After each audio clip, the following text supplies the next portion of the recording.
अल्लाह तबारक व तआला अगर किसी बात का हुक्म हमें और आपको 700 मर्तबा दे और हम फिर भी ना माने तो हमसे बड़ा कोई नाफरमान होगा। इसके बावजूद, नाफरमानी के बावजूद अल्लाह ने रोजी बंद नहीं किया।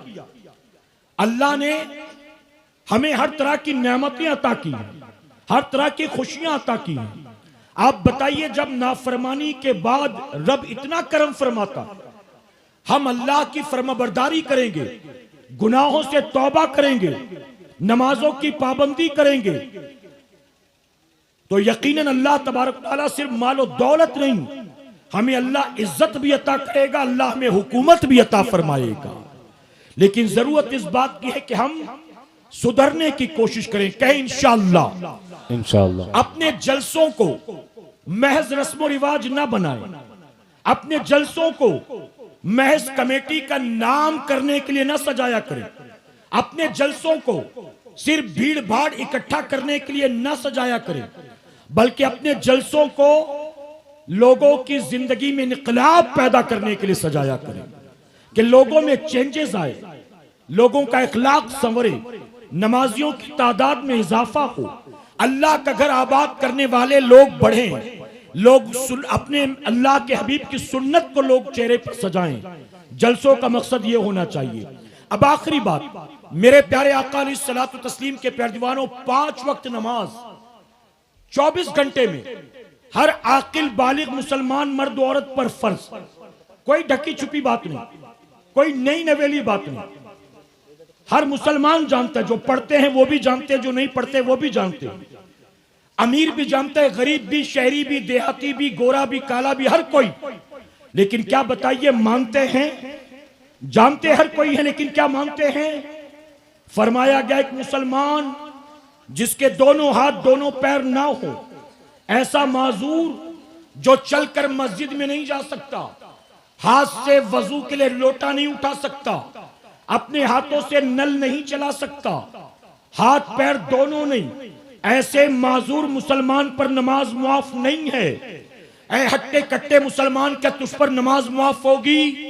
18, 20, 22, 25 साल के कड़ियल जवान, रात भर पबजी खेलने वाले, मोबाइल के स्क्रीन पर उंगलियों को स्क्रॉल करने वाले, रात भर हीरोइनों की गंदी गंदी फिल्में, ड्रामे और तस्वीरें तलाश करने वाले, क्या तुझ पर नमाजें क़यामत के दिन मुआफ हो जाएंगी? यकीनन जलसों में आना बाइसे सवाब है, चंदा भी देना बाइसे बरकत है, औलिया की मज़ारात पर जाना, चादरें चढ़ाना भी हमारे और आपके लिए निजात का सबब है। लेकिन याद रखना मुसलमानों, अगर रस्म रिवाज के तौर पर ये चंद चीजें जिंदगी भर करके गुजर गए और फराइज व वाजिबात की परवाह ना की, अल्लाह रसूल के फरमान पर अमल ना किया, तो रस्म रिवाज पर अमल करना क़यामत के दिन आपके और हमारे लिए फायदेमंद साबित नहीं होगा। मेरे नबी ने 1450 साल पहले फरमाया, ऐ मुसलमानों, क़यामत के दिन सबसे पहले तुमसे नमाज का हिसाब लिया जाएगा। किसका हिसाब होगा? नमाज। तेरे गांव में जलसा क्यों नहीं होता था? यह हिसाब होगा। जलसे में फला मुकर्रिर को क्यों नहीं बुलाया? यह हिसाब होगा। जलसे में सब के लिए लंगर क्यों नहीं किया? यह हिसाब होगा। गांव के जलसे में तू चंदा क्यों नहीं देता था? यह हिसाब होगा। मेरे प्यारे आका अलैहिस्सलातु तस्लीम के प्यारे दीवानों, हम हिंदुस्तान की सरजमीन पर रहते हैं, गौसे आजम से बेपनाह मोहब्बत है, इमाम आली मकाम से बेपनाह मोहब्बत है, अपने नबी से भी अपनी जान से ज्यादा बढ़कर मोहब्बत का दावा करते हैं। लेकिन अगर बताइए कोई खुश अकीदा सुन्नी मुसलमान पूरी जिंदगी अपने वतन में रहकर रसूलुल्लाह की मोहब्बत में तड़पता रहा, लेकिन मदीने की हाजिरी के असबाब ना हो सके, पूरी जिंदगी अपने मुल्क में तड़पा, मदीने ना जा सका, गरीबी की वजह से, असबाब नहीं थे इस वजह से, तो क्या कयामत में उसकी पकड़ हो जाएगी? मोहब्बत के दावे करता था, मदीने गया क्यों नहीं, बगदाद गया क्यों नहीं, अजमेर गया क्यों नहीं, कि चौसा गया क्यों नहीं? क्या कयामत में इस बात की बुनियाद पकड़ होगी? ऐ सरकारे मदीना के प्यारे दीवानों, अगर गए तो यकीनन अल्लाह इसका अजर अता करेगा, लेकिन अगर गुर्बत ने पांव में जंजीरें डाल दी, ना जा सका, तो कयामत में इसका सवाल नहीं होगा। लेकिन अगर अपने घर में रहकर तूने 5-5 वक्त की नमाज को कज़ा किया, तो कयामत में अल्लाह की पकड़ से तुझे कोई नहीं बचा सकता। मेरे नबी फरमाते नमाज मेरे आंखों की ठंडक, रसूलुल्लाह से मोहब्बत के दावे और नबी की आंखों को ठंडक पहुंचाने को तैयार नहीं। सर्दियों में बिस्तर प्यारा लगता है, आका की आंखों की ठंडक प्यारी नहीं। इमाम हुसैन से मोहब्बत के दावे हजार और 10 मुहर्रम को इमाम अली मकाम के नाम पर, करबला वालों के नाम पर सैकड़ों ताम झाम रस्म रिवाज करने को तैयार। इमाम हुसैन का करबला का सजदा दिखाई नहीं देता, इमाम हुसैन के नाना की आंखों की ठंडक नमाज दिखाई नहीं देती। ऐ सरकारे मदीना के पैरवानों, गौसे आजम ने फरमाया बेनमाजी को मुसलमान के कब्रिस्तान में दफन मत करो। आप बताइए आप क्या समझते हो, गरीब नवाज की बारगाह चादर चढ़ा देने से साल भर की नमाजें कजा करना माफ हो जाएगा? गौसे आजम की 11वीं की नियाजें कर लेने से साल भर नमाजें कजा करना माफ हो जाएगा? अब कोई ये ना समझे कि मैं इससे मना करता हूँ। अल्हम्दुलिल्लाह मैं गरीब नवाज की बारगाह में हाजिरी भी देता हूँ, मेरे घर 11वीं शरीफ की नियाज भी होती है, लेकिन मैं इससे मना नहीं करता। मैं सिर्फ ये कहना चाहता हूँ अगर रस्मो रिवाज के तौर पर यह सब कुछ साल भर करता रहा और नमाज की पाबंदी ना की तो आका फरमाते कयामत में अल्लाह सबसे पहले तुझसे नमाज का हिसाब लेगा। मेरे प्यारे आका के प्यारे, एक चुपती ही बात कहूं, आज लोग कहते कारोबार पहले की तरह नहीं रहा, महंगाई ने कमर तोड़ दिया। कोई जीएसटी का रोना रोता है, कोई नोटबंदी का रोना रोता है, कोई पेट्रोल डीजल की, तेल नमक शक्कर की महंगाई का रोना रोता है। आज बताइए, लोग कहते पहले वालों ने जो बना लिया, अब कहां काम धंधा पहले की तरह। हर कोई रोता धोता नजर आता है। कभी कहते इसके पीछे अमेरिका का हाथ है, कभी कहते इसके पीछे बर्तानिया का हाथ है, कभी कहते इसके पीछे गवर्नमेंट का हाथ है, कभी कहते इसके पीछे फला का हाथ है। मैं आपसे पूछता हूं, आप हर चीज को फिट कर देते हैं अमेरिका के सर पर, इजराइल के सर पर, यहूदियों के सर पर, मुशरिकीन के सर पर। हर चीज को इसके पीछे इसका हाथ, इसके पीछे इसका हाथ, इसके पीछे इसका हाथ। दिल पर हाथ रखकर बताओ, रोजाना जो आप अपने घर में रहकर फजर की नमाज कजा करते हो, इसके पीछे किसका हाथ है? अमेरिका का, ट्रम्प का, किसका हाथ है? आप बताएं। आपका कोई कसूर ही नहीं है, सब अमेरिका की साजिश है। मैं फजर नहीं पढ़ा अमेरिका की वजह से, मैं जुहर असर मगरिब नहीं पढ़ता यहूदियों की वजह से। सारा कसूर उनका, हमारा कोई कसूर नहीं। हम अपने आप को दूध का धुला मानते हैं। मेरे प्यारे आका के प्यारवानों, आपकी बीवी बेहया, आपकी बीवी बेपर्दा, आपकी मौजूदगी में आपकी बेटियां सच समझकर बेहया बेपर्दा अगर घर से निकलती हैं, आप अपनी खूबसूरत बीवी को बाइक पर बिठाकर अगर बनारस घुमाने के लिए ले जाते हो, आपका बेटा आपके सामने नमाजों की पाबंदी नहीं करता और मोबाइल पर रात दिन चैटिंग करता बैठा रहता है, तो याद रखना कयामत के दिन उनकी बदअमालियों का हिसाब आपको भी देना पड़ेगा। उनकी बेहयाई बेगैरती का जवाब आपको देना पड़ेगा। अल्लाह ने आपको हाकिम बनाया, घर का जिम्मेदार बनाया, अल्लाह ने सबको आपके मातहत रखा। मेरे प्यारे आका के प्यारवानों, जिंदगी भर माल जमा करता रहा और नमाजें कजा कर करके लखपति नहीं, करोड़पति बन गया और करोड़पति बनने के बाद मरा, कब्र में गया। अब मुझे दिल पर हाथ रखकर जवाब दो, आपने पूरी जिंदगी नमाजें कजा कर करके माल इकट्ठा किया, मरकर कब्र में चले गए। अब कब्र में जाने के बाद आपकी जन्नत के लिए क्या आपकी औलाद नमाज पढ़ेगी? आपकी औलाद आकर कुरान पढ़ेगी, यासीन शरीफ पढ़ेगी? अरे जीते जी जब आप खुद अपनी आखिरत के लिए कुछ ना कर सके तो औलाद से क्या तवक्को करते? जब जीते जी 50, 60, 70 साल की उम्र अल्लाह ने दी, तू अपनी आखिरत अपने हाथों सवार न सका। हाय पैसा, हाय पैसा, हाय दुनिया, पट्टीदार का खेत कब्जा करना हो तो कर लिया, अगर भाइयों का हक मारना हो तो मार लिया, अब्बा के मरने के बाद छोटी बहन भाई का हक भी मार लिया, तूने खेत पे कब्जा कर लिया, मकान पे कब्जा कर लिया, खेत खलियान पे कब्जा कर लिया, पूरी जिंदगी माल जमा करने में तूने लगा दिया, 70 साल तक माल बटोरता रहा, मरकर कब्र में जाएगा तो क्या जन्नत में तेरा बेटा तुझे ले जाएगा? रब ने तुझे बहुत मोहलत दी थी, कुछ नहीं कर सका, बस पैसे जमा करता रहा, मेरे प्यारे आका के प्यारे दीवानों, आज का ये इज्तिमा हमारी जिंदगी का इनकलाबी इज्तिमा होना चाहिए, कहे इंशाअल्लाह। इंशाअल्लाह इंशाअल्लाह। आज का ये इज्तिमा रस्मो रिवाज वाला इज्तिमा नहीं, भीड़ भाड़ वाला इज्तिमा नहीं, महज जबानी दावों वाला नारों वाला इज्तिमा नहीं। आज का इज्तिमा जिंदगी के लिए इनकलाबी इज्तिमा साबित होगा इंशाअल्लाह। इंशाअल्लाह। सोच बदले, फिक्र बदले, लाइफस्टाइल बदलें, अपने मामलात अपने अमाल को बदलें, कहे इंशाअल्लाह। तू इधर उधर की ना बात कर, ये बता के काफिला क्यों लुटा। तू इधर उधर की ना बात कर, ये बता के काफिला क्यों लुटा। मुझे रहजनों से गिला नहीं, तेरी रहबरी का सवाल। हर आदमी, मैंने शुरू जहां से किया था ना, उस बगदाद के बढ़ई ने कहा, अल्लाह ने जो हुनर मुझे दिया था मैंने अपना काम कर लिया। अब अल्लाह ने जिसके हाथों बैतुल मुकद्दस की फतेह लिखी होगी, वो यकीनन मुजाहिद आएगा, बैतुल मुकद्दस को फतेह करेगा। और यकीनन हुआ, एक मुजाहिद आया, उसने बैतुल मुकद्दस को फतेह किया और बगदाद के बढ़ई का बनाया हुआ वो मिंबर जो है मस्जिद अक्सा में रखा गया। तो हम भी अपने हिस्से का काम कर लें, कहे इंशाअल्लाह। इंशाअल्लाह। यहाँ जो उलमा मौजूद हैं, हुफ्फाज इकराम अइम्मा मौजूद हैं, सब अपने अपने हिस्से का काम कर रहे हैं। हम भी तो अपने हिस्से का काम कर लें। जिंदगी बहुत मुख्तसर है, लग जाओ अपने हिस्से का काम करने में। जो सलाहियत है, जो हुनर है, जो काबिलियत है, जो कर सकते हो, आज से लग जाओ। खौफ से पत्ता सा उड़ा जाता है, दिल लबस खौफ से पत्ता सा उड़ा जाता है। पल्ला हल्का ही सही, भारी है भरोसा तेरा। और इश्क तेरे सदके जलने से छुटे सस्ते। इश्क तेरे सदके जलने से छुटे सस्ते। जो आग बुझा देगी वो आग लगाई है।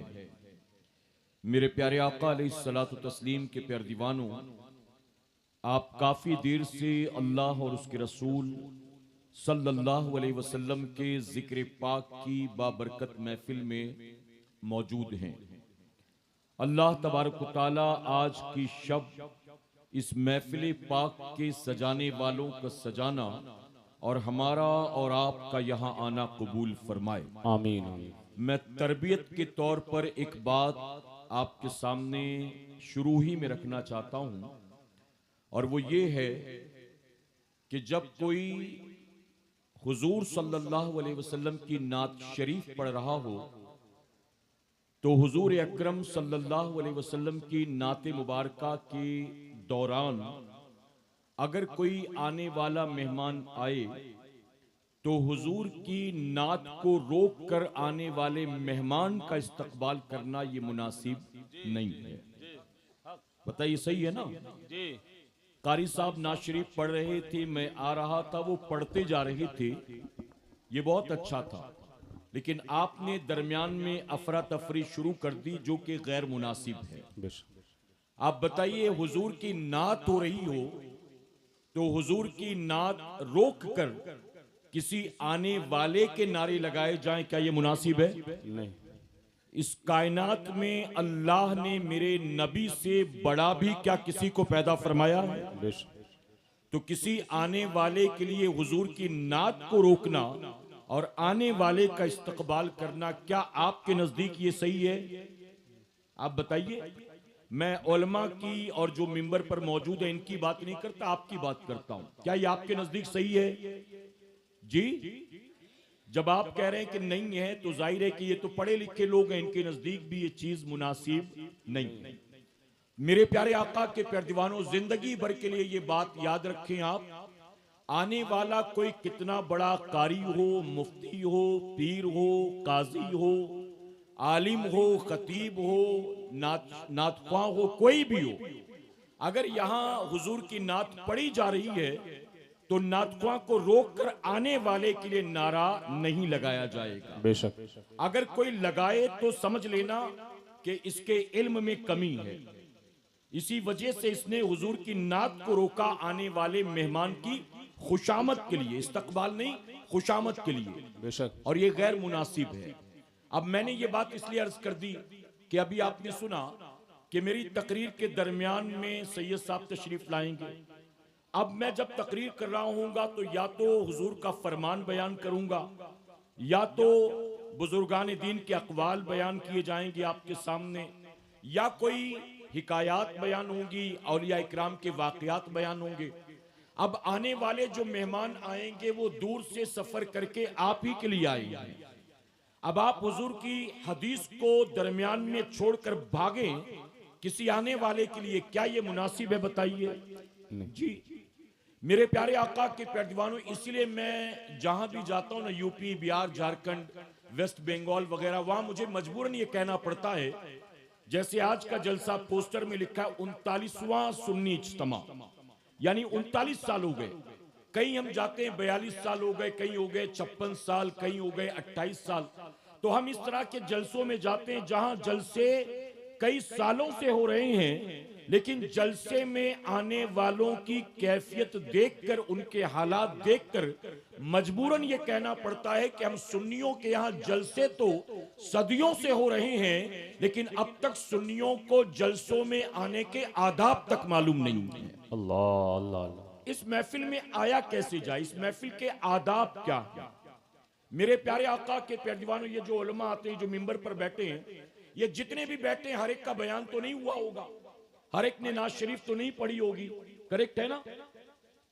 हर एक का खिताब नहीं हुआ, हर एक को नाज शरीफ का मौका भी नहीं मिला, लेकिन इसके बावजूद भी ये पूरी तैयारी के साथ आते हैं। आप देखें, इनके सरों पर अमामा है, इन्होंने जुब्बा, कुर्ता पैजामा या जैकेट पहन रखा है, खुशबू भी लगा रखा है, ये सब कुछ, ये सारी तैयारियां जो करके आते हैं, ये अवाम को मुतासिर करने के लिए नहीं आते हैं, बल्कि ये तैयारी के साथ इसलिए आते हैं क्योंकि हमारा ये मानना है कि जहां मेरे नबी के जिक्र की महफिल सजती है, आका खुद वहां तशरीफ लाया करते।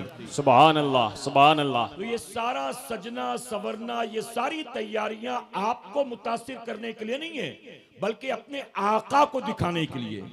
बेशक। मेरे प्यारे आका के प्यारे दीवानों, तो आप बताइए, उलमा तो तैयारी के साथ आते हैं, लेकिन नौजवान जब आते हैं तो उनके सरों पर टोपियां नहीं होती हैं।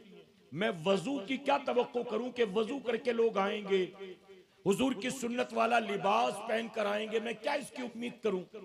यहां तो लोग नंगे सर आकर बैठ जाते हैं, लोग बैठे होते हैं जलसे में और मावा खा रहे होते हैं, गुटखा चबा रहे होते हैं, कोई उठता है पीछे खड़े होकर सिगरेट पीता है, फिर आकर बैठ जाता है, बीड़ी पीता है, फिर आकर बैठ जाता है। इतने सालों से हम सुन्नियों के यहाँ जलसे हो रहे हैं, बल्कि कहूं तो गलत नहीं होगा अगर कैलकुलेशन किया जाए, इस पर कोई सर्वे नहीं, इस पर कोई रिपोर्ट नहीं है, वरना अगर इस पर कोई रिपोर्ट और सर्वे किया जाए तो पता चलेगा कि हम सुन्नियों के यहाँ साल भर कौम के करोड़ों रुपए सिर्फ जलसों में खर्च कर दिए जाते हैं। करोड़ों रुपए खर्च करने के बाद, अगर करोड़ों रुपए खर्च करने के बाद लोगों को ऐसी महफिल में आने के आदाब तक नहीं मालूम है, तो बताइए हमने कौम को दिया क्या? हमने दिया क्या? और एक बात मैं अक्सर कहता हूं कि सुन्नियों, ये जलसे कानों के चस्के के लिए नहीं होते, ये जलसे कानों की लज्जत के लिए नहीं होते, ये जलसे महज भीड़ भाड़ जमा करने के लिए नहीं होते। भीड़ भाड़ तो रास्ते के किनारे खड़े होकर मदारी भी अच्छी खासी जमा कर लेता है, करेक्ट है कि नहीं? हम मुंबई जैसे शहर में रहते हैं, अगर मुंबई में किसी ब्रिज के ऊपर, किसी पुल के ऊपर कोई आदमी खड़े होकर नीचे देखने लगे ना, तो 15-20 मिनट के बाद 25-30 आदमी और खड़े हो जाएंगे उसके साथ नीचे देखने के लिए। अच्छा, हर आदमी ये सोच रहा होगा कि शायद मुझे नहीं दिखाई दे रहा, इसको दिखाई दे रहा होगा, हालांकि कुछ होगा ही नहीं, देखने जैसा कुछ होगा नहीं। एक आदमी खड़ा हो जाए ऊपर की तरफ देखने। यहां मुझे एक लतीफा याद आता है, एक मर्तबा एक शख्स अपना गधा लेकर बाजार में पहुंचा और गधे की कीमत उसने 1 लाख रुपए लगाई। उसने कहा मेरे गधे की कीमत 1 लाख रुपए। लोगों ने कहा तेरे गधे में ऐसी कौन सी खूबी है, 1 लाख रुपए में तो हाथी आ जाएगा, 1 लाख रुपए में न जाने कितने गाय बैल आ जाएंगे, तो 1 लाख रुपए का गधा बेचता है, गधे में कमाल क्या है? उसने कहा मेरे गधे में कमाल यह है कि गधे की पुष्ट पर कोई बैठे ना, तो गधे की पीठ पर बैठ के उसको मक्का मदीना नजर आने लगता है, मैं इसीलिए इतना महंगा बेचता हूं। तो लोगों ने कहा अच्छा ऐसा है? उसने कहा ऐसा है। अब बादशाह तक खबर पहुंची बादशाह भी पहुंचा लाओ लश्कर के साथ। बादशाह ने कहा कि तू अपने गधे को इतना महंगा बेच रहा है, मैंने सुना कि तेरे गधे के अंदर ये कमाल है कि इसकी पीठ पर जो बैठे उसको मक्का मदीना दिखाई देता है, क्या ये बात सही है? उसने कहा बिल्कुल बात सही है। तो बादशाह ने कहा ठीक है, मैं अपने वजीर को बिठाता हूं, अगर मेरे वजीर को गधे की पुश्त पर बैठने के बाद मक्का मदीना नजर आ गया तो मैं 1 लाख नहीं तुझे 2 लाख दूंगा, और अगर दिखाई नहीं दिया तो तेरी गर्दन मार दूंगा। उसने कहा ठीक है, सौदा मंजूर है। अब वजीर को कहा कि बैठ जा इस पर। अब वजीर चला बैठने के लिए तो फौरन गधे का मालिक कहता है कि हुजूर एक शर्त है, वो मैं बताना भूल गया। कहा कौन सी शर्त है? कहा मक्का मदीना उसी को दिखाई देता है जो नेक होता है, जो मालिक का वफादार होता है, जिसके अंदर कोई छल कपट नहीं होता, जो मक्कार धोखेबाज नहीं होता, और अगर किसी के अंदर ये बुराई होगी तो उसको दिखाई नहीं देगा। तो बादशाह ने वजीर से पूछा कि बता तेरे अंदर ये बुराई है, अब बताई क्या वो कबूल करेगा? उसने कहा नहीं हुजूर, मैं आपका वफादार हूं, मैं आपके साथ जरा भी मक्कारी धोखेबाजी नहीं करता, बिल्कुल मैं आपका वफादार। कहा ठीक है बैठ जा। अब वो बैठ गया। अब बैठने के बाद उसको कुछ दिखाई देना था जी, कुछ दिखाई देना था, लेकिन अब उसने सोचा मैं कहूंगा मुझे तो कुछ नहीं दिखाई दे रहा है, तो गधे का मालिक कहेगा मक्कार है, गधे का मालिक कहेगा धोखेबाज है, गधे का मालिक कहेगा वफादार नहीं है ये, इसी वजह से इसको दिखाई नहीं देता। अब उसने वो बैठ गया। बैठने के बाद बादशाह ने कहा बता तुझे दिखाई देता है? थोड़ा ऊंचा उचक कर दाएं बाएं देखा, थोड़ी एक्टिंग किया, और करने के बाद कहता सुभान अल्लाह सुभान अल्लाह। बादशाह ने क्या कहा? क्या हुआ? कहा हरम शरीफ दिखाई दे रहा है मुझे, लोग तवाफे काबा कर रहे मुझे दिखाई दे रहा है। तो यही हाल हमारा और आपका भी है, यही हाल हमारा और आपका भी है। कहीं एक आदमी खड़ा हो जाए तो लोग भीड़ लगा देते हैं बिना मतलब की। मेरे प्यारे आका के पेजवानों, हमारे जलसे जो हैं, इन जलसों का मकसद जो है भीड़ भाड़ इकट्ठा करना नहीं, ये मकसद है बताइए? नहीं। भीड़ भाड़ तो रास्ते के किनारे जादू खेला, सांप बिच्छू लेकर बैठे वो भी जमा कर लेते, अच्छी खासी मदारी जमा कर लेते, सर्कस वाले जमा कर लेते, थिएटर वाले जमा कर लेते। तो भीड़ जमा करना मकसद नहीं, इस जलसे का मकसद है हमारी सोच को बदलना, हमारी फिक्र को बदलना, हमारी जिंदगियों में इनकलाब पैदा करना, हमें दीन के करीब करना, हमें कुरान और रसूलुल्लाह के फरमान के करीब करना। मेरे प्यारे आका के पेजवानों, आप अपनी नजर मकसद पर रखा करें, जिसे कहते हैं ना डेस्टिनी, मंजिल। आपकी मंजिल क्या है? आपका एम क्या है? आपकी ख्वाहिश क्या है? चाहते क्या हैं आप जिंदगी में? आपकी नजर वहां होनी चाहिए। तो हमारे जलसों का मकसद है जिंदगियों में इनकलाब पैदा करना, सोच और फिक्र को बदलना। इसी नियत के साथ जलसे में आया करें कि इंशाअल्लाह। मेरे प्यारे आका अलैहिस्सलातु तस्लीम के पेजवानों, अब मुझे जो उन्वान दिया गया मैं उस उन्वान पर आपके सामने कुछ बातें रखता हूं, लेकिन उससे पहले एक बात और अर्ज करूंगा, इजाजत है आपकी? मेरी बात समझ में आ रही ना? अभी मेरे बाद आपको नारे वाली तकरीर सुननी है, और मेरी तकरीर नारे वाली नहीं होती है। सैयद साहब नारे वाली तकरीर करेंगे, मेरी तकरीर आपके लिए, आपको समझाने के लिए है, आपकी इस्लाह के लिए। तो आपकी भरपूर तवज्जो यहां होनी चाहिए, जिस्म के साथ जहन भी हाजिर रहना चाहिए। सुनेंगे आप? जो सुनने के लिए तैयार है जरा कहें सुभान अल्लाह। सुभान अल्लाह। मेरे प्यारे आका के पेजवानों, ये जो बात बताने जाता हूं इसको बहुत ध्यान से सुनना, और इसको जिंदगी भर आप याद रखना। बगदाद शरीफ के एक कारपेंटर ने, बढ़ई ने, अखरोट के छिलके से एक मिंबर तैयार किया। अखरोट के छिलके से मस्जिद का मिंबर उसने तैयार किया। जब लोगों को पता चला, ये बड़े कमाल की बात थी, अखरोट के छिलके से मिंबर बनाना ये कोई मामूली बात थी? बहुत बड़ा काम किया था उसने। लोग दूर दराज से आने लगे देखने के लिए, जहां जहां तक इसकी खबर फैली वहां वहां से लोग जमा होने लगे। आखिरकार लोगों ने धीरे धीरे बोली लगानी शुरू कर दी। उस दौर के बड़े बड़े ताजिर आए, मालदार आए, वजीर आए, बादशाह ज़ादे आए, लेकिन वो बढ़ई जो था वो किसी के हाथों मिंबर बेचने को तैयार नहीं हुआ। लोगों ने कहा तूने बनाया क्यों? अगर तुझे बेचना नहीं है तो इसको बनाने की वजह क्या है? तो उसने कहा मैंने ये मिंबर माल कमाने के लिए नहीं बनाया, मैंने ये मिंबर बनाया है मस्जिद अक्सा के लिए, सुभान अल्लाह, बैतुल सुभान अल्लाह। मुकद्दस के लिए मैंने बनाया। तो लोगों ने उसका मजाक उड़ाया। लोगों ने कहा मस्जिद अक्सा पर इस वक्त तो ईसाइयों का कब्जा, ऐसे में जब ईसाइयों के कब्जे में है हमारी मस्जिद, आखिर तेरा ये बनाया मिंबर वहां कैसे और क्यों कर रखा जाएगा? इससे बेहतर है कि बेचकर माल ले ले, तेरा मिंबर तो वहां कभी नहीं रखा जाएगा, फिर बनाकर फायदा क्या? तो जानते हो उस कारपेंटर ने क्या जवाब दिया? उस कारपेंटर ने जवाब दिया कि मैंने मस्जिद अक्सा के लिए ये मिंबर तैयार किया और मुझे यकीन है कि कभी न कभी इस मिंबर को मस्जिद अक्सा में जरूर रखा जाएगा। लोगों ने कहा भला कैसे? तो कहता है अल्लाह ने मुझे जो हुनर दिया था, अल्लाह ने मुझे जिस लायक बनाया था, मैंने अपना काम कर लिया। अब अल्लाह ने जिसके हाथों बैतुल मुकद्दस की फतेह लिखी होगी, एक न एक दिन वो मुजाहिद जरूर आएगा, वो ईसाइयों से जंग करेगा, बैतुल मुकद्दस को आजाद कराएगा और मेरा बनाया ये मिंबर बैतुल मुकद्दस में रखा जाएगा। लोगों ने कहा तुझे यकीन है? वो कहता है हाँ, मैंने अपने हिस्से का काम कर लिया। अब वो मुजाहिद जो दुनिया के किसी कोने में भी होगा, वो अपने हिस्से का काम जरूर करेगा और मेरा ये मिंबर बैतुल मुकद्दस में जरूर रखा जाएगा। एक न एक दिन मेरा ख्वाब ये पूरा जरूर होगा। आप जानते हो इस बढ़ई की बात से ये पता चला अल्लाह तबारक व तआला ने आपको जिस काबिल बनाया है, अल्लाह ने आपको जो हुनर दिया है, अल्लाह ने आपको जो सलाहियत दी है, हर मुसलमान को चाहिए अपने अपने हिस्से का काम कर ले। और ऐ मुसलमानों याद रखना, अगर दुनिया के हर मुसलमान ने सिर्फ अपने अपने हिस्से का काम करना शुरू कर दिया, आपको किसी गैर की तरफ देखना नहीं है, आपको किसी और का इंतजार नहीं करना, आपको किसी और की टोह में नहीं बैठना, बस अपने हिस्से का काम आप कर लो।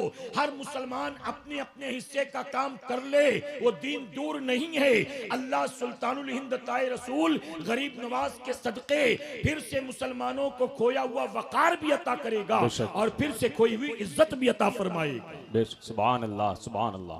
अब मैं एक सवाल पूछता हूं आपसे, अगर देखिए हम जिस मुल्क में इस वक्त रहते हैं, यहां तकरीबन 850 साल तक कलमा पढ़ने वालों ने हुकूमत की।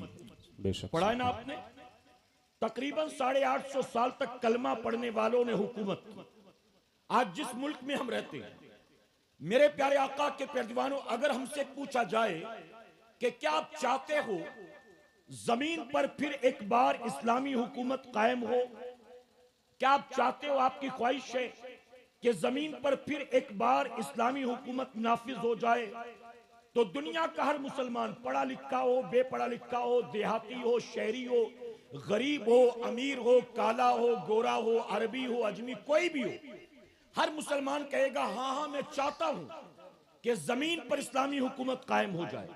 बताइए कहते हैं कि नहीं कहते? करेक्ट है कि नहीं? अगर आप चाहते हैं तो जवाब दे, चाहते हैं कि नहीं चाहते?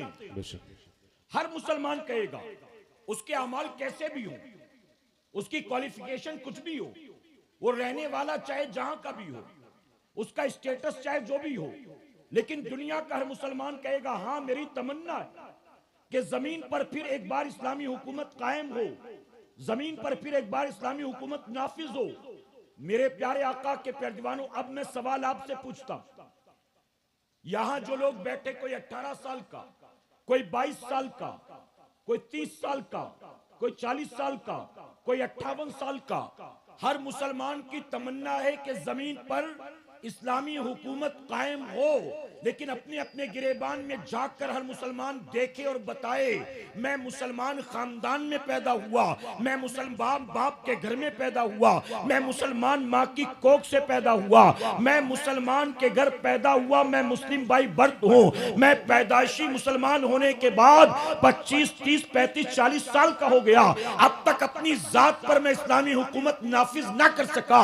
मुसलमान माँ बाप के घर पैदा होकर अपनी जात पर, अपने वजूद पर इस्लामी हुकूमत को मैं नाफिज ना कर सका तो जमीन पर इस्लामी हुकूमत कहां से नाफिज होगी। ऐ मुसलमानों, अगर पूरी दुनिया के मुसलमान जमीन की फिक्र ना करें, अपनी अपनी जात की फिक्र करे और हर मुसलमान सिर्फ अपनी जात पर मेहनत करे और अपने ऊपर इस्लामी हुकूमत को नाफिज करना शुरू कर दे, वो दिन दूर नहीं है। अगर दुनिया का हर मुसलमान इस्लाम के सांचे में ढल जाएगा, अल्लाह जमीन पर भी इस्लामी हुकूमत नाफिज फरमाएगा। बेशक सुभान अल्लाह। नारे तकबीर, नारे रिसालत, जश्न ईद मिलादुन नबी, नारे तकबीर, नारे रिसालत। 20 साल से जलसों में आने जाने के बाद भी सर पर टोपी नहीं, 28 साल से जलसे अटेंड करने के बाद भी चेहरे पर दाढ़ियां नहीं है, नमाजों का शौक नहीं है, माँ बाप का एहतराम नहीं है, अल्लाह के घर में आने जाने के आदाब नहीं मालूम। आप बताइए, 5 वक्त नमाज नहीं पढ़ते, कम से कम हफ्ते में एक बार जुमा की 2 रकात तो पढ़ते होंगे। जब जुमा की 2 रकात पढ़ने के लिए मस्जिद में जाते हैं तो हर मस्जिद में मस्जिद का इमाम नमाज से पहले खुतबा पढ़ता है। मैं अपनी आंखों से देखता हूं, आज अलग अलग जगहों पर जाकर मेरी कौम के लोगों को जो कि कई सालों से जुमा की नमाज की पाबंदी करते हैं, उन्हें अब तक खुतबे में बैठने के आदाब नहीं मालूम। अल्लाह अल्लाह अल्लाह। खुतबे में कैसे बैठा जाए, खुतबे के आदाब नहीं पता। नारा लगाने के लिए तैयार, नातों पर हाथ को झंडा बनाकर लहराने के लिए तैयार। अगर पता चल जाए कि आपके इलाके में फला मुकर्रिर आने वाले, तो हाथ चूमने के लिए, बोसा लेने के लिए, चेहरे की जियारत करने के लिए अपने जैसे 20-25 को धक्का मारने के लिए तैयार हैं। मेरे प्यारे आका के प्यारे दीवानों, 11वीं मनाने को तैयार, 12वीं मनाने को तैयार, मुहर्रम में ताजिया ढोल नगाड़ा करने को तैयार, छठी शरीफ के मौके पर अजमेर शरीफ जाने को तैयार। हम रस्मो रिवाज के तौर पर साल भर ये सब कुछ करने को तैयार हैं, लेकिन अल्लाह के घर में आने जाने के आदाब नहीं मालूम, अल्लाह अल्लाह। खुतबे के आदाब नहीं मालूम, नमाज जुमा का तरीका नहीं मालूम। आपके यूपी से कई सालों पहले, ये बात मैंने कई जगह पर अर्ज की, आपको भी बता दूं, आपके यूपी से कई सालों पहले कॉल आया, किसी साहब ने कहा हजरत एक मसला पूछना है। मैंने कहा बताइए क्या मसला है। वो कहने लगे कि हमारी मस्जिद के इमाम साहब अपने गांव गए हुए हैं और हमारे गांव में एक आदमी का इंतकाल हो गया, उसकी नमाजे जनाजा कैसे पढ़ी जाए समझ में नहीं आ रहा है। उसकी नमाजे जनाजा पढ़ाने वाला कोई नहीं है, क्या करें आप बताएं। मैंने कहा इसमें मैं आपकी ऑनलाइन कोई हेल्प नहीं कर सकता हूं। कोई ऑनलाइन हेल्प हो सकती है कि चलो मैं मोबाइल पर पढ़ाता हूं, आप लोग पीछे खड़े होकर पढ़ ले, ये मुमकिन है? मैंने कहा गूगल पर तरीका मिल जाएगा, लेकिन यूट्यूब पर भी तरीका मिल जाएगा, लेकिन उस तरीके के मुताबिक नमाज पढ़ाने के लिए किसी को आपको तैयार करना पड़ेगा। मैं आपकी कोई हेल्प नहीं कर सकता। तो उन्होंने कहा, किसी साहब ने बताया कि आप टेप रिकॉर्ड लगाकर नमाज जनाजा पढ़ा सकते हैं। मैंने कहा टेप रिकॉर्ड लगाकर कैसे? उन्होंने कहा आगे टेप रिकॉर्ड लगा दें, उसमें जब अल्लाह अकबर की आवाज आए तो हम हाथ बांध लें, फिर जब सलाम फेरने की आवाज आए तो सलाम फेर दें। मैंने कहा अच्छा, ये जो आपको जिसने भी मसला बताया है ना, वो हमारे और आप की तरह आम आदमी नहीं होगा, वो आइंस्टाइन और न्यूटन के लेवल का आदमी होगा। मैंने कहा बड़ा इंटेलिजेंट आदमी होगा। कोई मुसाफिर था कि आपके गांव का था? नहीं, किसी ने फोन पर मसला बताया। मैंने कहा जिस किसी ने आपको फोन पर मसला बताया उससे आप पूछ लेते कि जब टेप रिकॉर्ड आगे रखेंगे और सफेद दुरुस्त करके पीछे खड़े होंगे तो आम तौर पर हम नमाज के वक्त कहते हैं पीछे इस इमाम के, आज क्या कहना है पीछे इस टेप रिकॉर्ड के, नियत में क्या कहेंगे पीछे इस टेप रिकॉर्ड के। वो खामोश रहा, उसने कहा यही तो समझ में नहीं आ रहा है। मैंने कहा मैं इसमें आपकी मदद भी नहीं कर सकता, और अगर नमाजे जनाजा हो जाए टेप रिकॉर्ड के पीछे तो इमाम साहब से कहना हजरत अब आपको आने की जरूरत नहीं है, अब जुमा भी पढ़ेंगे टेप रिकॉर्ड के पीछे, अब ईद बकरा ईद भी पढ़ेंगे टेप रिकॉर्ड के पीछे, अब कुरान ख्वानी भी कर लेंगे टेप रिकॉर्ड लगाकर, अब निकाह भी पढ़वा लेंगे टेप रिकॉर्ड लगाकर। मेरे प्यारे आका के प्यारे दीवानों, मैंने कहा आपके गांव में मुसलमानों के कितने घर हैं? कहा यही कोई 50-60 घर होंगे। मैंने कहा 50-60 घर का गांव, हर घर में 2 आदमी अगर देखे जाएं तो कम से कम 100 आदमी तो गांव में होंगे मुसलमान। उन्होंने कहा हाँ 100 से ज्यादा हैं। मैंने कहा इमाम साहब कितनी दूर रहते हैं? 110-120 किलोमीटर उनका गांव है। मैंने कहा इमाम साहब कितने साल से आपके यहाँ इमामत कर रहे हैं? उन्होंने बताया 8-10 साल हो गए इमाम साहब को इमामत करते हुए। मैंने कहा 120 किलोमीटर दूर का इमाम आपके गांव की मस्जिद में इमामत कर रहा है 8 साल या 10 साल से, और आपके पूरे गांव में एक आदमी ऐसा नहीं है जो इमाम के साथ बैठकर कभी इमाम साहब से नमाज जनाजा का तरीका सीख लेता कम से कम। अल्लाह अल्लाह अल्लाह। मैंने कहा 10 साल में आपने दीन क्या सीखा होगा फिर इमाम से? आपने इमाम नहीं, आपने मस्जिद में सिक्योरिटी गार्ड रखा है इमाम के नाम पर। वो मस्जिद में झाड़ू लगाता होगा, जब पूरा गांव सोता होगा तो उठकर फजर में अजान देता होगा, नमाजियों के आने से पहले वजू खाने पर पानी भरता होगा, मस्जिद में झाड़ू लगाकर साफ सफाई करता होगा। पूरे गांव वाले अपने अपने घर में सोते होंगे और वो रात भर मस्जिद का पहरा देता होगा। सर्दियों की रात में जब पूरे गांव वाले बिस्तर में पड़े रहते होंगे, अकेला उठकर अजान भी देता होगा, अकेला उठकर फजर की नमाज भी पढ़ता होगा। तुमने किसी गरीब को 5-6 हजार रुपए की नौकरी पर अपनी मस्जिद में इमाम के तौर पर इमाम कम सिक्योरिटी गार्ड बनाकर रखा है। तुमने इमाम कर मस्जिद का खादिम और नौकर बनाकर रखा है। मैंने कहा 8-10 साल में तुम एक हाफिज़े कुरान से, आलिमे दीन से नमाजे जनाजा का तरीका नहीं सीख सके हो, आखिर तुम्हारे गांव वालों को बाकी आता जाता क्या होगा? उर्स मनाने में आगे हैं, ढोल नगाड़े बजाने में आगे हैं। अगर मुझ जैसा कोई कह दे ना कि ताजियादारी करना जायज नहीं, तो गांव में कितने हैं आपस में मारपीट करने के लिए खड़े हो जाएंगे। कोई कहेगा मौलाना आए थे उन्होंने मना किया, कोई कहेगा तुमको करना है कि नहीं करना है, मत करो हम तो करेंगे। उससे कह दो कि तू ताजिया बिठाने से पहले 5 कलमा पढ़कर सुना दे, गुस्ल का तरीका बता दे, वजू का तरीका बता दे। मेरे प्यारे आका के पैरजवानों, एक तल्ख जुमला कहना चाहूंगा माजरत के साथ, हालांकि मेरा ताल्लुक भी इसी यूपी से है, लेकिन आप बुरा मत मानिएगा। जो आज के दौर में ताजिए के ताजदार बने बैठे हैं, अगर ताजिए के ताजदारों को खड़ा करके इमाम हुसैन के बारे में पूछा जाए, इमाम हुसैन का हसब नसब क्या था, इमाम हुसैन ने कितनी शादियां की थी, इमाम हुसैन ने कितना हज किया था, इमाम हुसैन के तकवे का आलम क्या था, इमाम हुसैन के खौफे खुदा का आलम क्या था, इमाम हुसैन के इश्क़ रसूल का आलम क्या था, इमाम हुसैन का अखलाक कैसा था, इमाम हुसैन के बेटों का नाम क्या था, इमाम हुसैन के मलफूजात क्या थे, इमाम हुसैन के तालीमात क्या थी। तो ताजिया बनाने के लिए एक पैर पर खड़ा है, इमाम हुसैन के बारे में उसे कुछ भी नहीं पता। अल्लाह अल्लाह अल्लाह। गलत तो नहीं कह रहा हूं मैं।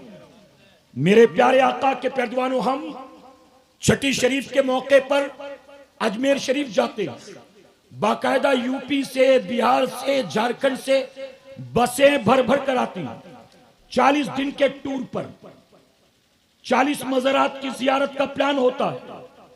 आपसे सवाल पूछता हूं, बुरा मत मानिए, अगर छठी शरीफ में बारगाहे गरीब नवाज में हाजिरी की नियत से आप अपने गांव से बीवी बच्चों दोस्त अहबाब के साथ निकले और 40 दिन जियारतें करते करते करते करते रास्ते में रुकते, आराम करते, खाते पीते गरीब नवाज की बारगाह में छठी शरीफ पहुंच गए और पूरे रास्ते आपने आते जाते एक वक्त की नमाज नहीं पढ़ी, क्या गरीब नवाज की बारगाह में चादर चढ़ा देने से नमाज़े कज़ा करना अल्लाह माफ फरमा देगा? नहीं जी। अल्लाह अल्लाह। गरीब नवाज एक मर्तबा बैठे रो रहे थे, इतना रोए कि सिसकियां बन गई। मुरीदीन की जरूरत न हुई कि कोई पूछता कि हुजूर रोने की वजह क्या। जब खामोश हुए तो करीबी लोगों ने हिम्मत करके सवाल किया, हुजूर आपकी बारगाह वो बारगाह है जहां रोते हुए लोग आते हैं, मुस्कुराते हुए जाते हैं, गमज़दा आते हैं, खुश होकर जाते हैं। आज आप खुद रो रहे हैं, आपके रोने की वजह क्या है? जानते हैं मेरे गरीब नवाज ने क्या फरमाया? तवज्जो है ना आपकी? गरीब नवाज फरमाते हैं, आज से तकरीबन 30 साल पहले मैं नमाज पढ़ रहा था और नमाज में मुझे मजा नहीं आ रहा था। जो खुशू और खुशू जो नमाज में लज्जत रोजाना मिलती थी, उस दिन मैं उस लज्जत से महरूम था, खुशू और खुशू से महरूम था। मैंने नमाज मुकम्मल की, उसके बाद बैठा सोचने के लिए, गौर करने के लिए, आखिर क्या वजह है, नमाज की लज्जतों से महरूम क्यों हो गया। कहते बहुत देर गौर किया तो गौर करने के बाद पता चला कि दरमियाने वजू आज गलती से मैं अपनी उंगलियों का खिलाल करना भूल गया। मैं दरमियाने वजू गलती से उंगलियों का खिलाल करना भूल गया। अब आप उलमा से पूछे, वजू के दौरान उंगली में खिलाल करना क्या फर्ज है, क्या वाजिब है, क्या सुन्नत है? तो जवाब मिलेगा हाँ, फर्ज वाजिब तो नहीं, लेकिन वजू के वक्त उंगली में खिलाल करना मेरे नबी की सुन्नत मुबारका। गरीब नवाज कहते हैं गलती से एक सुन्नत मिस हो गई, खिलाल करना भूल गया। इस खिलाल करने की ना करने की वजह से नमाज की लज्जत से महरूम हो गया। कहते फिर दिल में ख्याल आया, अगर कयामत के दिन मेरे नबी ने मेरा गिरेबान पकड़ लिया और कहा मोइनुद्दीन, मैंने तुझे हिंद का राजा बनाया, मैंने तुझे हिंद की बादशाहत दी, मैंने तुझे हिंदुस्तान तबलीग दीन के लिए भेजा, इस्लाम का परचम बुलंद करने के लिए भेजा, लेकिन मोइनुद्दीन तूने क्या किया? तूने हिंदुस्तान में जाकर मेरी ही सुन्नत को छोड़ दिया। अगर मेरे आका ने मुझसे कहा कि मोइनुद्दीन तूने मेरी एक सुन्नत को तर्क कैसे किया, तो मैं कयामत में अपने नबी को क्या जवाब दूंगा? ऐ लोगों, 30 साल हो गए हैं मुझसे ये गलती हुई, जब भी मुझे ये याद आता है मैं रोने लगता हूँ। बस ये सोच कर रोता हूँ कि काश मेरे नबी को मेरे हाल पर रहम आ जाए और मेरे आका मुझसे कयामत के दिन सवाल ना करे। ऐ मुसलमानों, जरा सोचो, अगर सुल्तानुल हिंद ताए रसूल गरीब नवाज से एक सुन्नत गलती से रह जाए, जल्दबाजी की वजह से रह जाए, तो उसे याद करके गरीब नवाज 30 साल तक रोते नजर आते हैं। गरीब नवाज से एक सुन्नत छूट जाए तो 30 साल तक उसे याद करके रोते हैं। और हम 5-5 वक्त की नमाजें हर 24 घंटे में कज़ा किए बैठे हैं, उसके बाद भी बिग बॉस देख रहे हैं, टीवी सीरियल देख रहे हैं, टिकटॉक देख रहे हैं, हम रात भर पबजी खेल रहे हैं, हम रात भर यूट्यूब पर गंदी गंदी वीडियो देख रहे हैं। आप बताइए, 5-5 वक्त की नमाजें कज़ा करने के बाद हम एक लुकमा भी खाना बंद करते हैं, हम मजे से मिठाइयां भी खा रहे हैं, मुर्ग मुसल्लम भी खा रहे हैं, हम दावतें भी लूट रहे हैं, हम डीजे भी बजा रहे हैं, हम बारातों में भी आते जाते हैं। ऐ सरकारे मदीना के प्यारदीवानों, यही वजह तो है, जब तक हिंदुस्तान की सरजमीन पर गरीब नवाज जैसे लोग मौजूद थे जो सिर्फ फराइज और वाजिबात नहीं,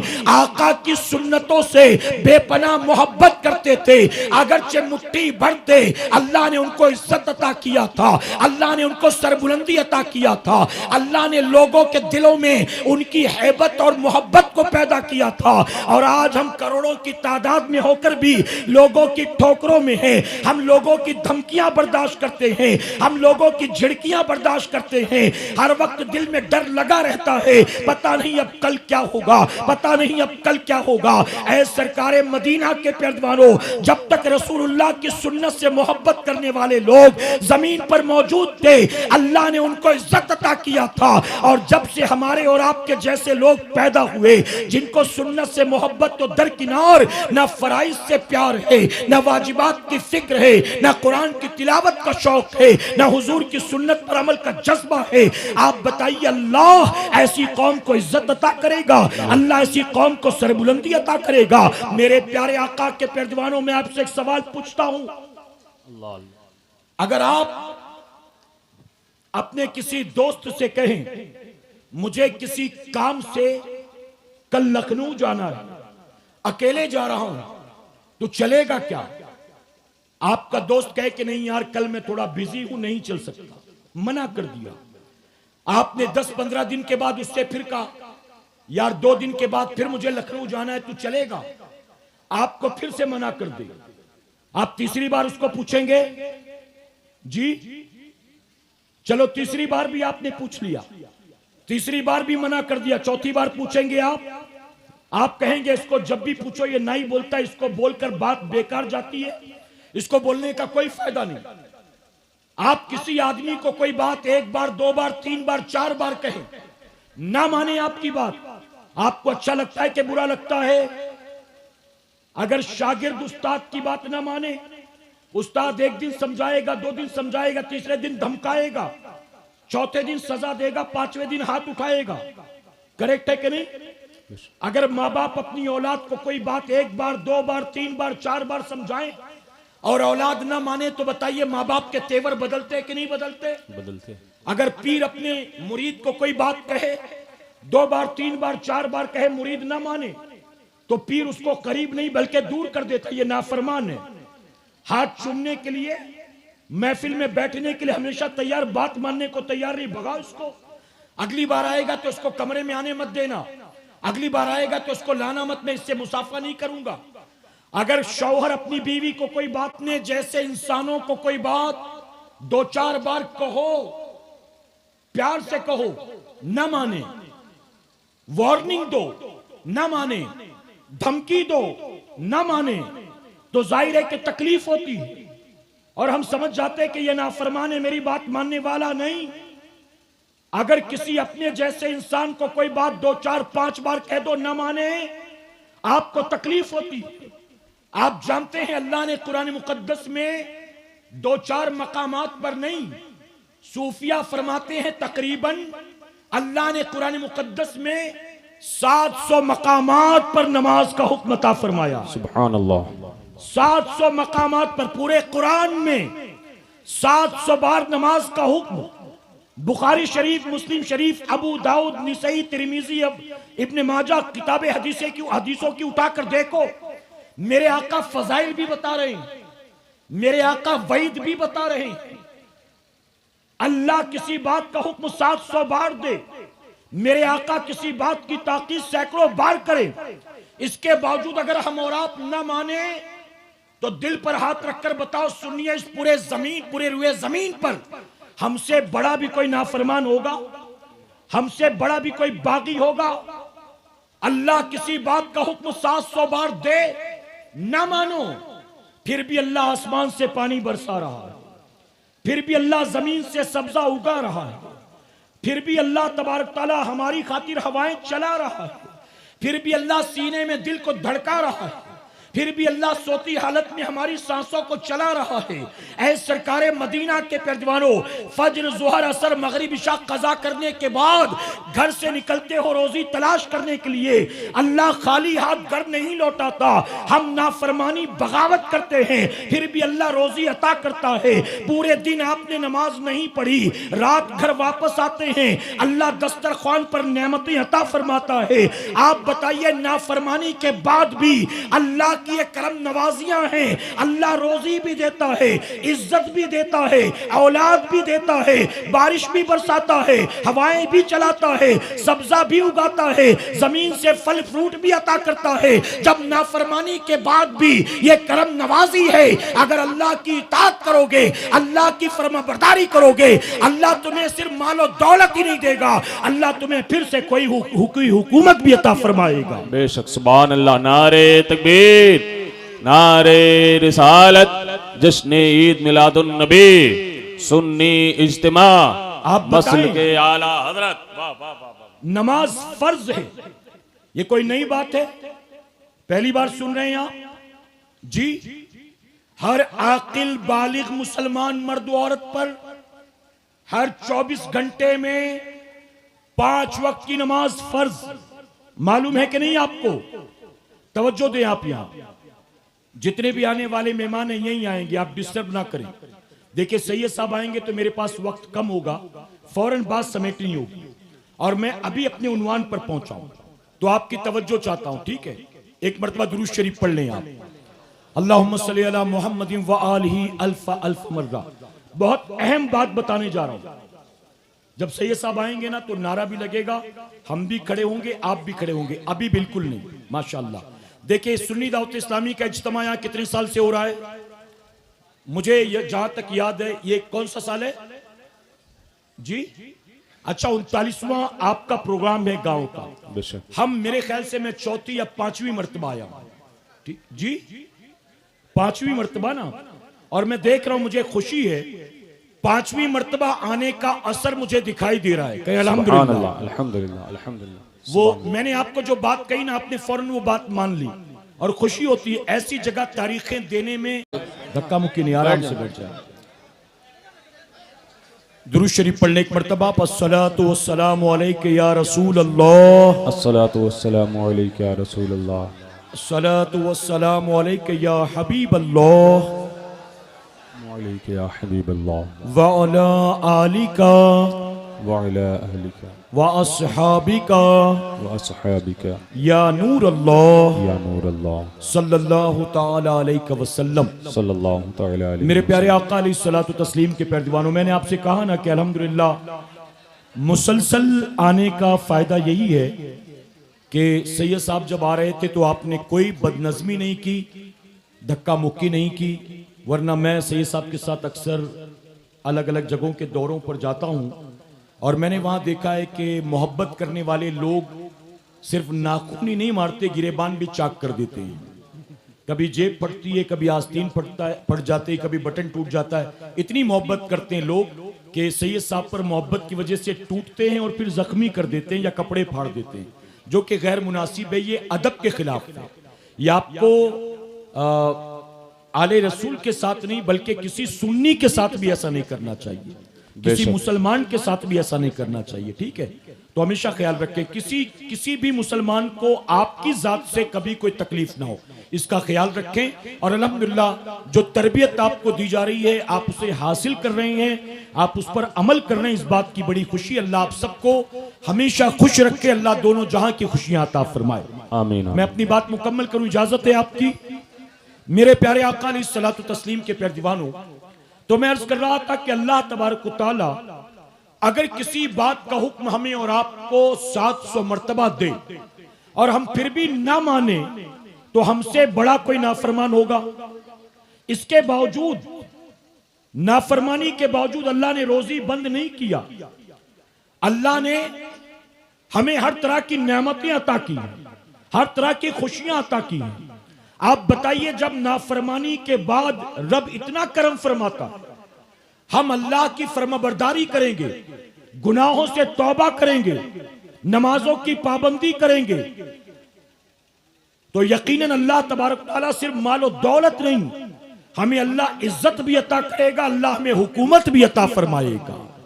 लेकिन जरूरत इस बात की है कि हम सुधरने की कोशिश करें। कहें इंशाअल्लाह। इंशाअल्लाह। अपने जलसों को महज रस्म रिवाज ना बनाएं, अपने जलसों को महज कमेटी का नाम करने के लिए ना सजाया करें, अपने जलसों को सिर्फ भीड़ भाड़ इकट्ठा करने के लिए ना सजाया करें, बल्कि अपने जलसों को लोगों की जिंदगी में इनकलाब पैदा करने के लिए सजाया करें, कि लोगों में चेंजेस आए, लोगों का इखलाक संवरे, नमाजियों की तादाद में इजाफा हो, अल्लाह का घर आबाद करने वाले लोग बढ़ें, लोग अपने अल्लाह के हबीब की सुन्नत को लोग चेहरे पर सजाएं।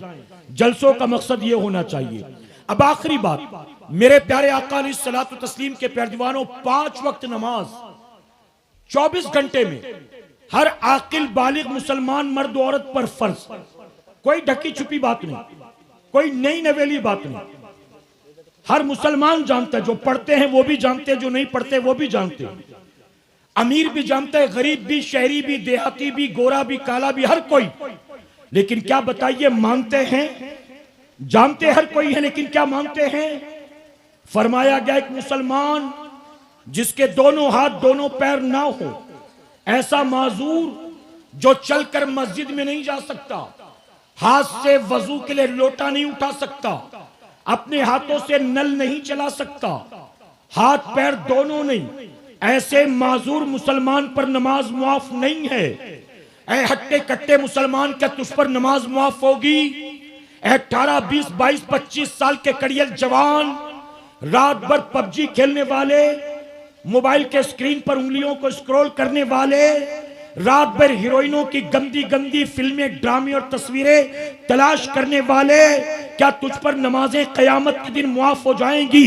यकीनन जलसों में आना बाइसे सवाब है, चंदा भी देना बाइसे बरकत है, औलिया की मज़ारात पर जाना, चादरें चढ़ाना भी हमारे और आपके लिए निजात का सबब है।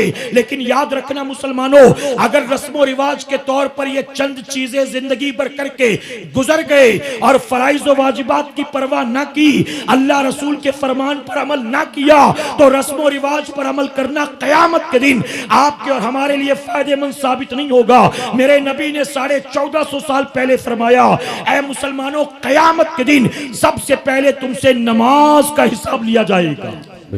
किसका हिसाब होगा? नमाज। तेरे गांव में जलसा क्यों नहीं होता था? यह हिसाब होगा।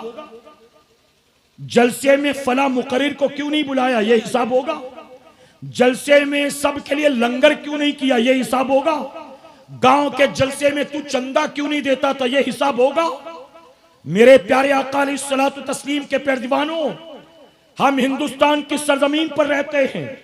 गौसे आजम से बेपनाह मोहब्बत है, इमाम आली मकाम से बेपनाह मोहब्बत है, अपने नबी से भी अपनी जान से ज्यादा बढ़कर मोहब्बत का दावा करते हैं। लेकिन अगर बताइए कोई खुश अकीदा सुन्नी मुसलमान पूरी जिंदगी अपने वतन में रहकर रसूलुल्लाह की मोहब्बत में तड़पता रहा, लेकिन मदीने की हाजिरी के असबाब ना हो सके, पूरी जिंदगी अपने मुल्क में तड़पा, मदीने ना जा सका, गरीबी की वजह से, असबाब नहीं थे इस वजह से, तो क्या कयामत में उसकी पकड़ हो जाएगी? मोहब्बत के दावे करता था, मदीने गया क्यों नहीं, बगदाद गया क्यों नहीं, अजमेर गया क्यों नहीं, कि चौचा गया क्यों नहीं? क्या कयामत में इस बात की बुनियाद पकड़ होगी? ऐ सरकारे मदीना के प्यारे दीवानों, अगर गए तो यकीनन अल्लाह इसका अजर अता करेगा, लेकिन अगर गुर्बत ने पांव में जंजीरें डाल दी, ना जा सका, तो कयामत में इसका सवाल नहीं होगा। लेकिन अगर अपने घर में रहकर तूने 5-5 वक्त की नमाज को कज़ा किया, तो कयामत में अल्लाह की पकड़ से तुझे कोई नहीं बचा सकता। मेरे नबी फरमाते, नमाज मेरे आंखों की ठंडक, रसूलुल्लाह से मोहब्बत के दावे और नबी की आंखों को ठंडक पहुंचाने को तैयार नहीं। सर्दियों में बिस्तर प्यारा लगता है, आका की आंखों की ठंडक प्यारी नहीं। इमाम हुसैन से मोहब्बत के दावे 1000 और 10 मुहर्रम को इमाम अली मकाम के नाम पर, करबला वालों के नाम पर सैकड़ों ताम झाम रस्म रिवाज करने को तैयार। इमाम हुसैन का करबला का सजदा दिखाई नहीं देता, इमाम हुसैन के नाना की आंखों की ठंडक नमाज दिखाई नहीं देती। ऐ सरकारे मदीना के पैरदीवानों, गौसे आजम ने फरमाया, बेनमाजी को मुसलमान के कब्रिस्तान में दफन मत करो। आप बताइए, आप क्या समझते हो? गरीब नवाज की बारगाह में चादर चढ़ा देने से साल भर की नमाजें कज़ा करना मुआफ हो जाएगा? गौसे आजम की 11वीं की नियाजें कर लेने से साल भर नमाजें कज़ा करना मुआफ हो जाएगा? अब कोई ये ना समझे कि मैं इससे मना करता हूँ। अल्हम्दुलिल्लाह, मैं गरीब नवाज की बारगाह में हाजिरी भी देता हूँ, मेरे घर 11वीं शरीफ की नियाज भी होती है, लेकिन मैं इससे मना नहीं करता। मैं सिर्फ ये कहना चाहता हूँ, अगर रस्मो रिवाज के तौर पर यह सब कुछ साल भर करता रहा और नमाज की पाबंदी ना की, तो आका फरमाते कयामत में अल्लाह सबसे पहले तुझसे नमाज का हिसाब लेगा।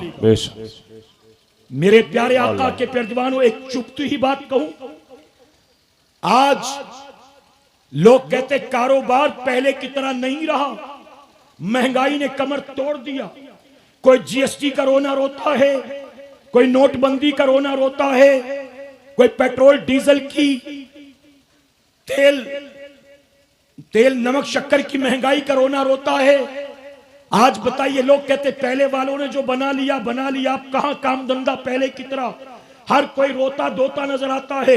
कभी कहते हैं इसके पीछे अमेरिका का हाथ है, कभी कहते हैं इसके पीछे बर्तानिया का हाथ है, कभी कहते हैं इसके पीछे गवर्नमेंट का हाथ है, कभी कहते हैं इसके पीछे फला का हाथ है। मैं आपसे पूछता हूं, आप हर चीज को फिट कर देते हैं। अमेरिका के सर पर, इजराइल के सर पर, यहूदियों के सर पर, मुशरिकीन के सर पर, हर चीज को इसके पीछे इसका हाथ, इसके पीछे इसका हाथ, इसके पीछे इसका हाथ। दिल पर हाथ रखकर बताओ, रोजाना जो आप अपने घर में रहकर फजर की नमाज कज़ा करते हो, इसके पीछे किसका हाथ है?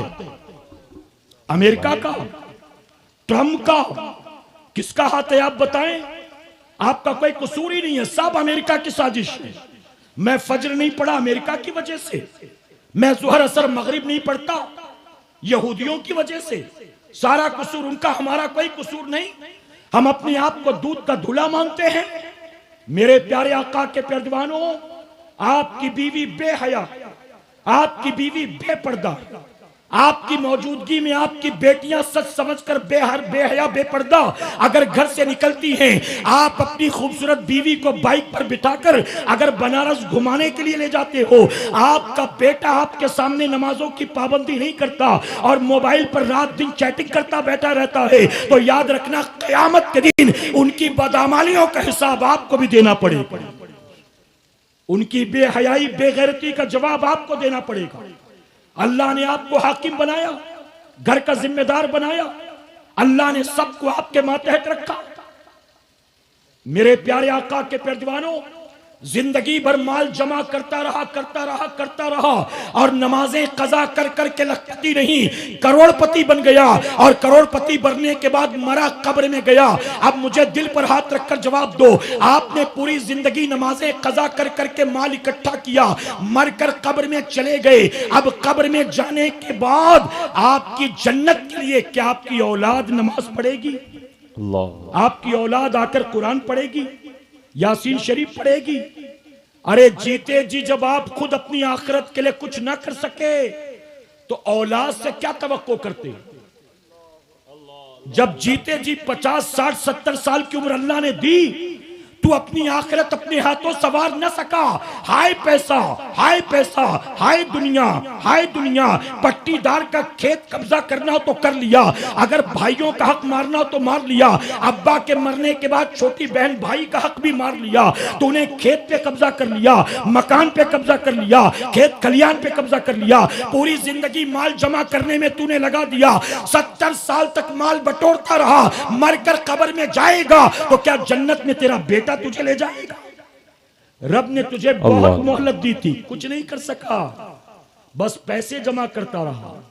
मेरे प्यारे आका के प्यारे दीवानों, आज का ये इज्तिमा हमारी जिंदगी का इनकलाबी इज्तिमा होना चाहिए। कहे इंशाअल्लाह। इंशाअल्लाह। आज का ये इज्तिमा रस्मो रिवाज वाला इज्तिमा नहीं, भीड़ भाड़ वाला इज्तिमा नहीं, महज ज़बानी दावों वाला, नारों वाला इज्तिमा नहीं। आज का इज्तिमा जिंदगी के लिए इनकलाबी इज्तिमा साबित होगा इंशाअल्लाह। इंशाअल्लाह। सोच बदलें, फिक्र बदलें, लाइफस्टाइल बदलें, अपने मामलात, अपने अमाल को बदलें। कहे इंशाअल्लाह। तू इधर उधर की ना बात कर, ये बता के काफिला क्यों लुटा। तू इधर उधर की ना बात कर, ये बता के काफिला क्यों लुटा। मुझे रहजनों से गिला नहीं, तेरी रहबरी का सवाल। हर आदमी, मैंने शुरू जहां से किया था ना, उस बगदाद के बढ़ई ने कहा, अल्लाह ने जो हुनर मुझे दिया था मैंने अपना काम कर लिया। अब अल्लाह ने जिसके हाथों बैतुल मुकद्दस की फतेह लिखी होगी, वो यकीनन मुजाहिद आएगा, बैतुल मुकद्दस को फतेह करेगा। और यकीनन हुआ, एक मुजाहिद आया, उसने बैतुल मुकद्दस को फतेह किया और बगदाद के बढ़ई का बनाया हुआ वो मिंबर जो है मस्जिद अक्सा में रखा गया। तो हम भी अपने हिस्से का काम कर लें। कहे इंशाअल्लाह। इंशाअल्लाह। यहाँ जो उलमा मौजूद हैं, हुफ़ाज़ इकराम अइम्मा मौजूद हैं, सब अपने अपने हिस्से का काम कर रहे हैं। हम भी तो अपने हिस्से का काम कर लें। जिंदगी बहुत मुख्तसर है, लग जाओ अपने हिस्से का काम करने में। जो सलाहियत है, जो हुनर है, जो काबिलियत है, जो कर सकते हो, आज से लग